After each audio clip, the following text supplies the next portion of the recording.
தென்காசி மாவட்டம் சங்கரன்கோவில் அருகே இயங்கி வரும் தனியார் பள்ளி வாகனம் பாம்புகோவில் சந்தையில் இருந்து மாணவர்களுடன் வந்தபோது ஓட்டுநரின் கட்டுப்பாட்டை இழந்து கவிழ்ந்து விபத்திற்கு உள்ளானது. இதில் 10க்கும் மேற்பட்ட மாணவர்கள் காயமடைந்த நிலையில் சங்கரன்கோவில் அரசு மருத்துவமனைக்கு சிகிச்சைக்காக அனுப்பி வைக்கப்பட்டிருக்கிறார்கள். இது தொடர்பான மேலும் விவரங்களோடு இணைகிறார் செய்தியாளர் கிருஷ்ணகுமார். விவரங்கள் வழங்கலாம்.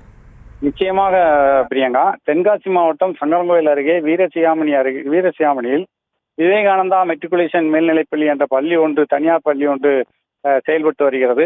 இந்த பள்ளி வாகனமானது இன்று காலை பாம்புகோவில் சந்தையின் கிராமத்திலிருந்து பள்ளியில் பயிலும் மாணவர்களை அழைத்து கொண்டு கொச்சிகுளம் என்ற கிராமத்து அருகே வந்து கொண்டிருந்த போது எதிரே வந்த வாகனத்திற்கு வழிவிடும் போது பள்ளி பேருந்து சாலையின் ஓரத்தில் இறங்கி வயல்வெளிக்குள் இறங்கிய பேருந்தானது கவிழ்ந்தது. இச்சம்பவத்தில் 10க்கும் மேற்பட்ட சிறு பள்ளி மாணவர்கள் காயமடைந்தனர்.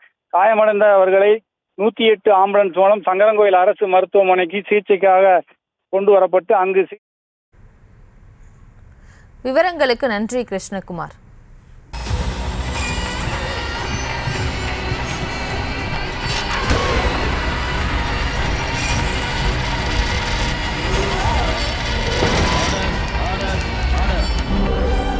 நிகழ்தகவு குற்றங்களின் மறுபரிமாணம் நாள்தோறும் இரவு 10 மணிக்கு இணைந்திருங்கள் நமது நியூஸ் தமிழ் தொலைக்காட்சியோடு.